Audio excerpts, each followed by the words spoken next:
Hello दोस्तों, नमस्कार। हमारे YouTube चैनल इंजीनियरिंग अड्डा 2.0 में दोस्तों आज के इस वीडियो में हम बात करेंगे इंडस्ट्रियल ऑटोमेशन। दोस्तों इंडस्ट्रियल ऑटोमेशन के अंदर में हम बात करेंगे RLC panels, PLC panels, HMI panels, SCADA, DCS drive.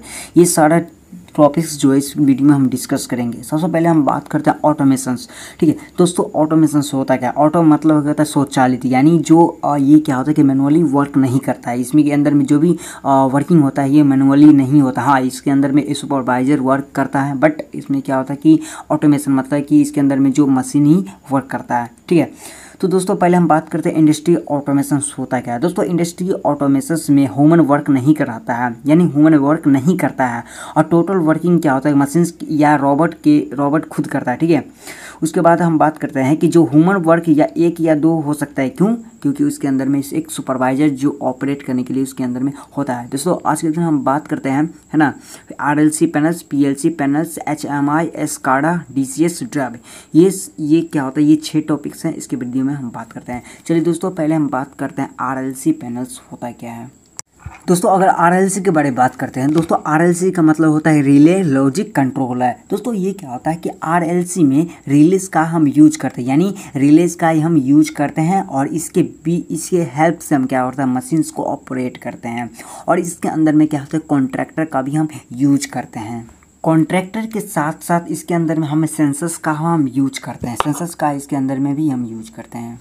दोस्तों इसके अंदर में हम बात करते हैं कि जितना बड़ा एप्लीकेशन बढ़ेगा उतना RLC पैनल्स बढ़ेगा। क्यों? जितना ज़्यादा इसके अंदर में डाटा का लोड होगा उतना ही ज़्यादा क्या होता है कि एप्लीकेशन इसको बढ़ाना पड़ेगा। क्यों? अगर कभी कभी इसमें ये होता है कि अगर जितना ज़्यादा डाटा इसके अंदर में बढ़ता है उतना क्या होता है कि एरर भी कुछ कभी कभी देखने को मिलता है। दोस्तों एग्जाम्पल में बात करें कि मशीन्स के अंदर में जितना एप्लीकेशन बढ़ेगा उतना RLC पैनल्स बढ़ना चाहिए। और RLC का हम यूज मतलब छोटी इंडस्ट्री हो गया, है ना, या तो बड़ा भी इंडस्ट्री में इसका भी यूज करता है, लेकिन RLC पैनल का ज़्यादातर जो यूज होता है छोटा छोटा इंडस्ट्री में हम यूज करते हैं। इसका कॉस्ट ज़्यादा नहीं होता है ना, ये लो प्राइस का भी मिल सकता है। ठीक है, RLC पैनल्स।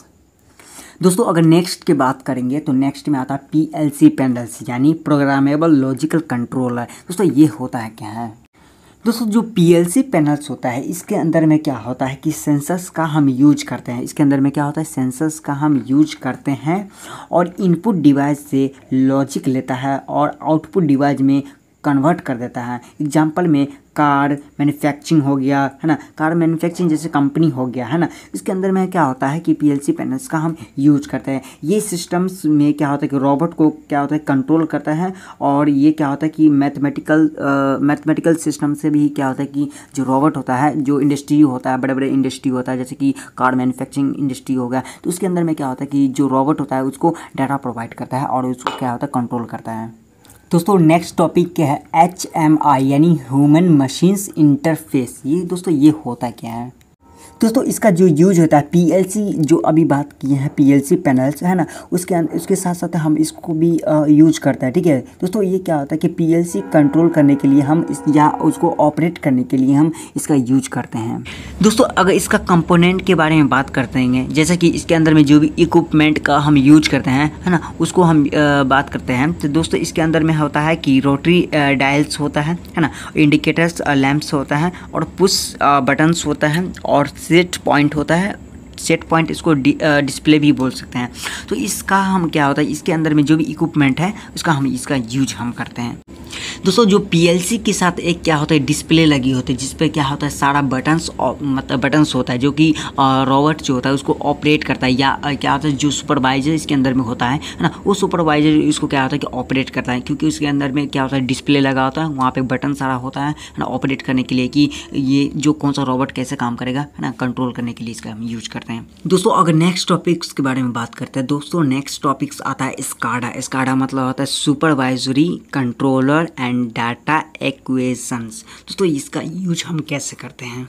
दोस्तों जो SCADA का जो यूज होता है, HMI यानी हम पहले बात किए थे ह्यूमन मशीन्स इंटरफेस की। दोस्तों HMI डाटा लेता है या उसको वो भेजता है, तो कभी कभी क्या होता है डाटा में एरर्स आ जाता है या प्रॉब्लम्स आ जाता है, तो इसके लिए हम क्या होता है SCADA का हम यूज करते हैं, ठीक है। और कोई भी इंडस्ट्री या कोई भी कंपनी है या मशीनरी ऑपरेशन क्या होता है कि जहाँ पे प्रोसेस हो रहा है, तो उस सारा डाटा को क्या होता है SCADA के पास भेज दिया जाता है। और उसको क्या होता है कि टेम्परेचर कितना है, प्रेशर कितना है, ये सभी चीज़ क्या होता है कि डाटा क्या होता है कि SCADA के अंदर में पास भेज दिया जाता है, ठीक है। और वो SCADA क्या होता है कि ये ऑपरेट करके बताता है कि इसके अंदर में कितना टेम्परेचर है।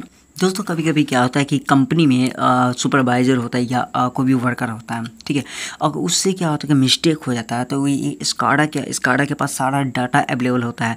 वो क्या होता है कि अलार्म या सिग्नल उसको दे दिया जाता है कि भाई ये चीज़ गलती हुआ है, ठीक है।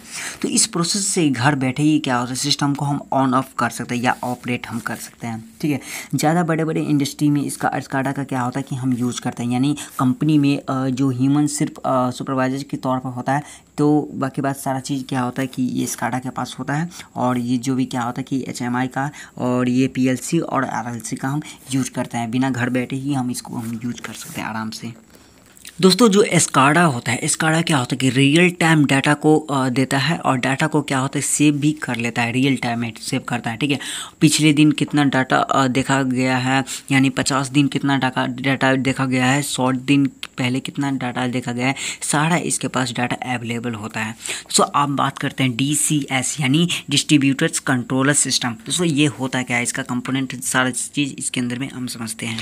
दोस्तों DCS कंप्यूटराइज सिस्टम्स होता है, इसका कंटिन्यूस प्रोसेस में हम इसका यूज करते हैं। एग्जांपल के तौर पर बात करते हैं कि इंडस्ट्रियल ऑटोमेशंस हो गया, और ये क्या होता है कंट्रोलिंग्स के लिए इसका हम यूज करते हैं, है ना। जैसे कि इंडस्ट्रीज में जो ह्यूमन वर्कर होता है उसके पास रिस्क या क्या होता है कि प्रॉब्लम्स को रिड्यूस करता है ना। ऑटोमेशंस प्लांट का ब्रेन्स भी इसको कहा जाता है। एग्जाम्पल में बात करेंगे कि थर्मल पावर प्लांट हो गया, केमिकल इंडस्ट्री हो गया, पेट्रोलियम इंडस्ट्री हो गया, ये सभी जगह पे क्या होता है इसका हम यूज करते हैं। एग्रोकेमिकल्स में भी इसका हम यूज करते हैं। ये सॉफ्टवेयर एक क्या होता है कि प्रोसेस होता है, ठीक है। अगर इसका बेनिफिट ऑफ DCS के बात करते हैं, तो इसका बेनिफिट क्या होता है। पहला बेनिफिट होता है कि प्रोडक्शन प्रोसेस यानी ऑप्टिमाइज होती है ना। सस्टेबिलिटी इंप्रूव होती है, जितना क्या होता है रिक्वायरमेंट होता है ना, उतना ज़्यादा क्या होता है कि आउटपुट ये करके देता है।